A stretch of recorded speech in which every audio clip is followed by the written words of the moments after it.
ನೀವೀಗ ಬಂದಿದ್ರಲ್ಲ, ನೋಡಿದ್ರಲ್ಲ ಎಷ್ಟು ನಮ್ಮ ಹತ್ತಿರ ಇದೆ ಅಂತೇಳಿ. ಮನೆಯಲ್ಲಿ ಮಳೆಗಾಲ ಸ್ಟಾರ್ಟ್ ಆಗುವಾಗ ಹೆದರಿಕೆ ಆಗ್ತದೆ.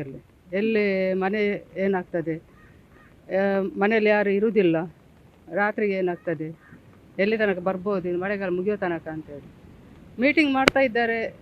ಪ್ರಯೋಜನ ಆಗಲಿಲ್ಲ. ಪ್ರತಿ ವರ್ಷ ಮೀಟಿಂಗ್ ಆಗ್ತಾ ಉಂಟು, ಆದರೂ ಆಗಲಿಲ್ಲ. ಇಷ್ಟು ತನಕ ಯಾವುದು ವ್ಯವಸ್ಥೆಯನ್ನು ಮಾಡಲಿಲ್ಲ ಸರಿಯಾಗಿ. ಸ್ಯಾಂಕ್ಷನ್ ಆಗಿದೆ ಅಂತ ನೀವು ಕೂಡ ಹೇಳಿದರೆ, 70 ಕೋಟಿ ತನಕ ಸ್ಯಾಂಕ್ಷನ್ ಆಗಿದೆ, ಬಟ್ ಅದು ಕಲ್ಲು ಹಾಕಲಿಲ್ಲ. ಇಷ್ಟೊತ್ತಿಗೆ ಆಗಬೇಕಿತ್ತು. ಹೌದು, ನೋಡಿದ್ರಲ್ಲ ಅಲ್ಲಿ ತನಕ ಹೋಗಿ ನೀವು ಹೇಗಿತ್ತು ಅಂತೇಳಿ. ಎಷ್ಟು ಪ್ರಯತ್ನ ಮಾಡಿದ್ದಾರೆ ಎಲ್ಲ, ಇಲ್ಲಿ ವಟವರದವರೆಲ್ಲ ಪ್ರಯತ್ನ ಮಾಡ್ತಾ ಇದ್ದಾರೆ, ಆದರೂ ಕೇಳುವವರಿಲ್ಲ. ಇಬ್ಬರು ಬಂದಿದ್ದು, ನಾನಿರಲಿಲ್ಲ ಅವಾಗ, ಬಟ್ ನನ್ನ ಹಸ್ಬೆಂಡ್ ಹೇಳಿದರು. ಇಬ್ಬರು CMನವ್ರು ಬಂದಿದ್ದರು, ಆದರೂ ಕೂಡ ಬಂದರು ಹೋದರು, ಅವರ ಕೆಲಸ ಮಾಡಿದ್ರು ಹೋದರು, ಆಯಿತು. ಜಸ್ಟ್ ಒಂದು ವಿಸಿಟ್. ನಿಮ್ಮ ಇಲ್ಲಿಯ ಶಾಸಕರು ಬರೋದಿಲ್ಲ? ಶಾಸಕರು ಇದ್ದಾರೆ, ಬಂದಿದ್ದಾರೆ. ಶಾಸಕರು ಕೂಡ ಬಂದಲ್ಲ. ಲಾಸ್ಟ್ ಟೈಮ್ ಸೆಕೆಗಾಲಕ್ಕೆ ಬಂದು ಹೋಗಿದ್ದಾರೆ.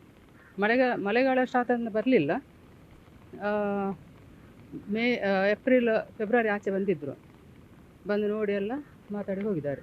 ಹೀಗೆ ಬಿಟ್ಟರೆ ನಿಮ್ಮ ಈ ಹೌದು, ಪ್ರದೇಶ ಹೋಗ್ತದೆ ಇರ್ತದೆ? ಅದೇ ಆತಂಕ. ಬಟ್ಟಪಾಡಿ ಅಂತೇಳಿ ನಮ್ಮ ಇದರಲ್ಲಿ ಮ್ಯಾಪಲ್ಲಿ ಇರುವುದಿಲ್ವೇನೋ ಅಂತ ಆಗ್ತದೆ. ಎಷ್ಟು ಮನೆಗಳು ಅಪಾಯದಲ್ಲಿದೆ? ಇಲ್ಲಿ ಸಾಧಾರಣ ಒಂದು 7-8 ಮನೆ ಉಂಟು ಲೈನಲ್ಲಿ, ಎಲ್ಲ ಅಪಾಯದಲ್ಲಿದೆ. ಹೌದು, ನೋಡಿದ್ರಲ್ಲ ನಮಗೆ ಎಷ್ಟು ನಡ್ಕೊಂಡು ಬರಲಿಕ್ಕೆ ಎಂತ ಇಲ್ಲ, ರಸ್ತೆ ಕೂಡ ಇಲ್ಲ ಒಂದು ಕಡೆಯಿಂದ, ಹಾಗೆ ಆಗಿದೆ. ನಮ್ಮ ವನಿತಾ ಅಂತೇಳಿ.